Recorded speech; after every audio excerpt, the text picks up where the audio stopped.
সম্মান নেতৃত্ব আল্লাহর পক্ষ থেকে আসে। আল্লাহ যাকে সম্মান দেয়, আল্লাহ যাকে উপরে উঠায়, আপনারা পুস্টার ছিঁড়ে তাকে নামাইতে পারবেন না। আমরা আপনাদেরকে বলতে চাই, প্রতিহিংসার রাজনীতি থেকে নিজেদেরকে দূরে রাখুন। আমরা প্রতিহিংসার রাজনীতিতে বিশ্বাস করি না।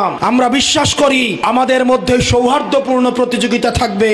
রাজনীতি এটা না যে আপনি কতজনকে শত্রু বানাইলেন, রাজনীতি হচ্ছে সেটা আপনি কত শত্রুকে বন্ধু বানাইতে পারলেন। আপনি আমার বিরুদ্ধে মিছিল দিবেন, আপনি আমার পিঠের চামড়া তুলে নিতে চাইবেন, আমি আপনাকে বুকে টেনে নিব। আমরা সহিংসতার রাজনীতিতে আমরা এনসিপি বিশ্বাস করি না। যেখানে অন্যায় আসবে সেখানে কখনো আমরা আপোষ করব না। হাসিনা যেভাবে আমাদেরকে কিনে নিতে পারে নাই, আমাদেরকে ক্ষমতা যেভাবে কিনে নিতে পারে নাই, অন্যায়ের কোনো ধরনের আবদার আমাদেরকে কিনে নিতে পারবে না।